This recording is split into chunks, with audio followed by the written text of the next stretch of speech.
बिस्मिल्लाहिर्रहमानिर्रहीम। जैसा कि पार्ट 5 में 3 फॉर्म्स ऑफ वर्ब में के पार्ट 5 में मैंने आपसे बात की थी कि ऐसे वर्ब्स जिनकी पहली और तीसरी फॉर्म एक जैसी हैं। आज इंशाल्लाह ताला हम बात करेंगे थ्री फॉर्म्स ऑफ वर्ब के पार्ट 6 की। इसमें इम्पोर्टेंट बात क्या है? इसमें इम्पोर्टेंट बात ये है कि वो फ़ेल जिसकी पहली और दूसरी फॉर्म एक जैसी है। पहले मैं यहाँ पे लिखती थी अफ़ाल। अफ़ाल मीन मैंने बहुत सारे वर्ब्स का आपको यानी जमा के हवाले से बताए थे। ये 3 ले लिए, 4 ले लिए, 2 ले लिए, लेकिन आज मैं सिर्फ एग्ज़ाम्पल के तौर पर सिर्फ एक वर्ब बता रही हूँ कि वो वर्ब क्या है। ऐसा वर्ब जिसकी पहली और दूसरी फॉर्म एक जैसी है, वो कौन सा वर्ब है वो देखते हैं।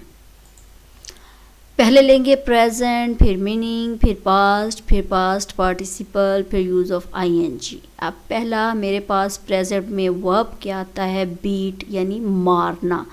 इसका पास्ट आ जाएगा बीट। अब ये पहली और दूसरी हमारे पास आ जाएगी फॉर्म एक जैसी। फिर तीसरी आ जाएगी बिटन, पास्ट पार्टिसिपल बिटन, फिर आ जाएगा आईएनजी का इस्तेमाल बीटिंग।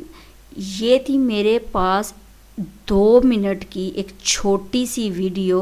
अच्छी लगे होगी। नेक्स्ट वीडियो तक मुझे इजाज़त दें। चैनल को सब्सक्राइब करना ना भूलिएगा और अपना ख्याल रखिएगा। आगे भी अच्छी वीडियोस आएंगी। आगे एडवर्ब आएगा, अगला पॉइंट जो से यहाँ तक ये वीडियोस ख़त्म हो गई हैं और नेक्स्ट मेरे पास आ जाएगा एडवर्ब। एडवर्ब क्या है, उसकी डेफिनेशन क्या है, उसकी काइंड्स कितनी हैं, उसकी एग्जांपल्स क्या हैं, वो हम इंशाअल्लाह थोड़ा थोड़ा करके पढ़ेंगे। तो नेक्स्ट वीडियो तक मुझे इजाज़त दें। अपना ख्याल रखिएगा। अल्लाह हाफ़िज़।